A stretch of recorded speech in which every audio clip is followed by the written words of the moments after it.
Be strong.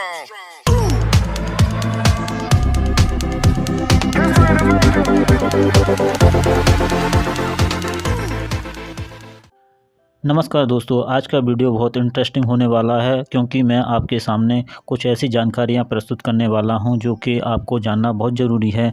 ये दोस्तों तेल कंपनियों से संबंधित जानकारियां हैं और दोस्तों जो तेल कंपनियां हैं उनमें जो अगले क्वार्टर के रिजल्ट आने वाले हैं उससे ये पता लगने वाला है कि तेल कंपनियां बहुत ही ज़्यादा घाटे में जाने वाली हैं। जो तेल कंपनियां घाटे में जाने वाली हैं उन कंपनियों में किन-किन कंपनियों को घाटा होने वाला है और कितना घाटा होने वाला है ये हम आगे देखेंगे।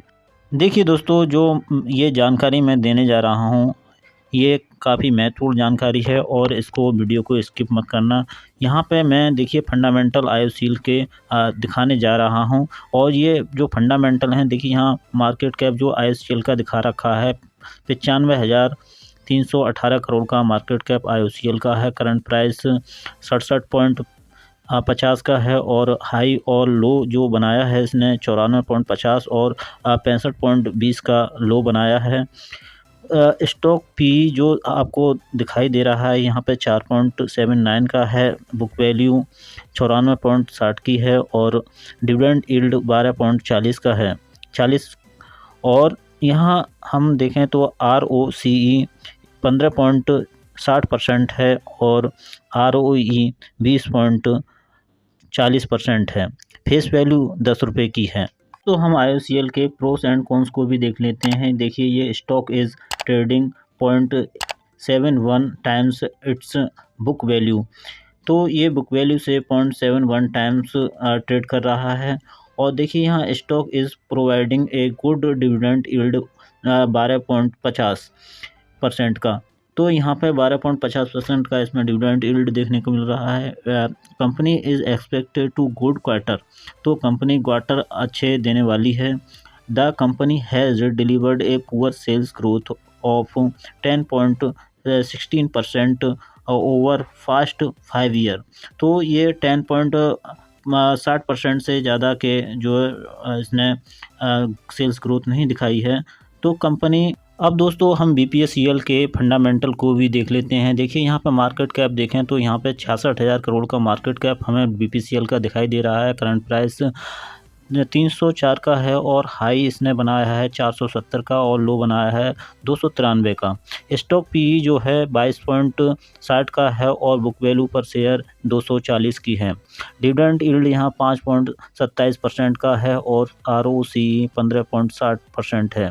ROE 20.40% है। फेस वैल्यू 10 रुपये की है।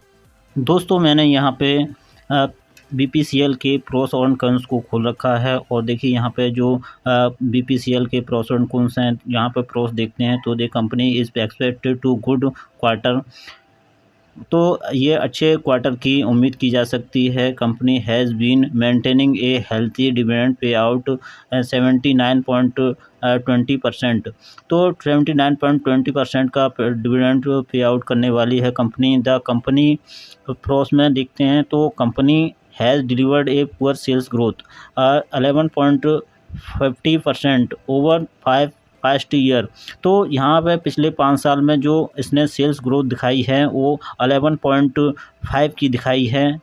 और द कंपनी में भी capitalising the interest cost earning include an other income of, देखिए इसने जो अदर इनकम अर्न की है 3,569 करोड़ की इनकम अर्न की है।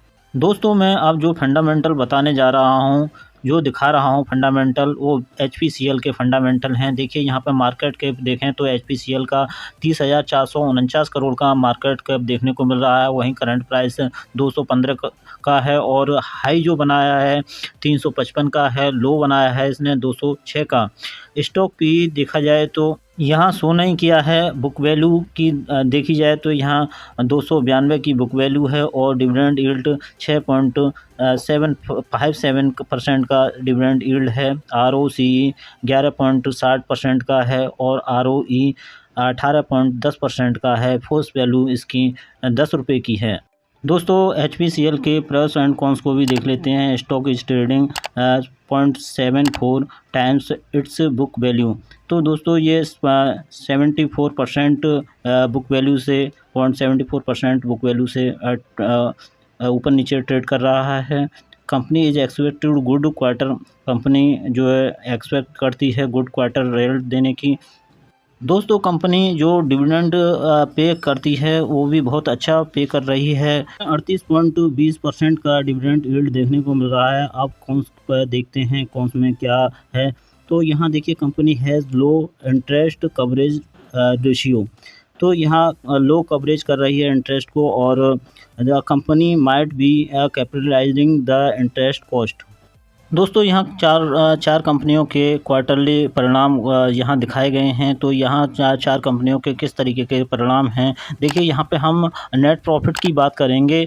यहाँ जो नेट प्रॉफिट निकल के आ रहे हैं किस तरीके के निकल के आ रहे हैं क्वार्टरली, देखिए यहाँ पे 19,443 करोड़ का नेट प्रॉफिट जो हमारा रिलायंस इंडस्ट्री है उसका निकल के आ रहा है, और IOCL का 882 करोड़ का निकल के आ रहा है, जबकि BPCL का 6,147 करोड़ माइनस में चला गया है। और वहीं HPCL को देखा जाए तो 8,557 करोड़ माइनस में इसका जो है प्रॉफिट गया है। तो ये कहने को है कि ये दोनों कंपनियां लॉस में जा रही हैं। और दोस्तों इन चारों कंपनियों के क्वार्टरली प्रॉफिट वेरिएशन देखें तो देखिए यहाँ पे रिलायंस इंडस्ट्री का जो क्वार्टरली वेरिएशन आ रहा है वो केवल पॉजिटिव में आ रहा है। वहीं देखिए IOCL, BPCL और HPCL के जो क्वार्टरली प्रॉफिट वेरिएशन हैं वो नेगेटिव में जा रहे हैं। दोस्तों तेल कंपनियों को जो घाटा होने वाला है वो बहुत बड़ा घाटा होने वाला है। यहाँ पर देखिए साफ साफ लिखा हुआ है तेल कंपनियों को दूसरी तिमाही में हो सकता है 21,000 करोड़ का घाटा। ये रही बड़ी वजह। ICC सिक्योरिटीज़ की माने तो दूसरी तिमाही में कंपनियों का सकल रिफाइनिंग मार्जिन घटने से खुदरा बिक्री घाटा 9.8 रुपये प्रति बैरल पर रह सकता है। यह पहली तिमाही में 14.40 रुपये प्रति बैरल रहा था। यह संभवतः पहली बार है जब लगातार 2 तिमाही कंपनियों को नुकसान उठाना होगा। पेट्रोलिंग कंपनियों को लगातार दूसरी तिमाही में घाटे का अनुमान। सार्वजनिक क्षेत्र की तेल विपणन कंपनियों ऑयल मार्केटिंग कंपनीज को जुलाई सितंबर तिमाही में एक बार फिर से भारी घाटे का सामना करना पड़ सकता है। एक रिपोर्ट के अनुसार यह अनुमान जाहिर किया गया है। इसमें कहा गया है कि IOC, BPCL, HPCL को कुल 21,270 करोड़ रुपए का नुकसान उठाना होगा। लगातार दूसरी तिमाही में घाटा। PTI के मुताबिक यह संभवतः पहली बार होगा कि तेल विपणन कंपनियों को एक के बाद एक लगातार 2 तिमाही में नुकसान होगा। गौरतलब है कि इससे पहले पिछली तिमाही यानी अप्रैल-जून तिमाही में भी ऑयल कंपनीज को संयुक्त रूप से 18,480 करोड़ रुपए का घाटा झेलना पड़ा था। रिपोर्ट में लगातार घाटे के लिए सबसे बड़ी वजह देश में पेट्रोल और डीजल की कीमतों में बढ़ोतरी न होना बताया जा रहा है। यहाँ पे लिखा हुआ है प्रोडक्शन कास्ट बढ़ी फिर भी दाम स्थिर। ICICI सिक्योरिटीज़ के मुताबिक इन तीनों तेल विपणन कंपनियों को ईंधन के दाम में स्थिरता के कारण लगातार दूसरी तिमाही में भी घाटे में कारोबार करना पड़ा है। कंपनियों के रिफाइनिंग मार्जिन में भी सुधार देखने को नहीं मिला है। रिपोर्ट में कहा गया है कि प्रोडक्शन कास्ट के अनुरूप देश में पेट्रोल डीजल के दाम नहीं बढ़ने के चलते ऑयल कंपनियों को बड़ा घाटा होने का अनुमान है, जो 21,270 करोड़ रुपए का हो सकता है। बीती तिमाही से देखिए इतना ज़्यादा नुकसान हो रहा है। अनुमानित आंकड़ों को देखें तो बीती अप्रैल-जून तिमाही से इस तिमाही 2,790 करोड़ रुपए का ज़्यादा नुकसान उठाना पड़ सकता है। रिपोर्ट में कहा गया है कि इस महीने के अंत तक तेल कंपनियां जुलाई-सितंबर तिमाही का फाइनेंशियल डाटा जारी कर सकती हैं। उम्मीद है कि तीनों कंपनियां नवंबर की शुरुआत में अपने परिणाम जारी करेंगी। बता दें पहली तिमाही में भी कंपनियों पर पेट्रोल डीजल के दाम स्थिर रहने और रिफाइनिंग मार्जिन घटने से भारी नुकसान हुआ था। रिफाइनिंग मार्जिन में कमी का असर। ICICI सिक्योरिटीज़ की माने तो दूसरी तिमाही में कुल रिफाइनिंग मार्जिन कम होने से कंपनियों का खुदरा बिक्री घाटा 9.8 रुपये प्रति बैरल पर रह सकता है। हालांकि यह आंकड़ा पहली तिमाही में 14.40 रुपये प्रति बैरल रहा था। इसके साथ ही ब्रोकरेज ने कहा कि तीनों तेल कंपनियों को एबिटा आय में 14,700 करोड़ रुपए की कमी और 21,270 करोड़ रुपए की कमी का शुद्ध घाटा हो सकता है।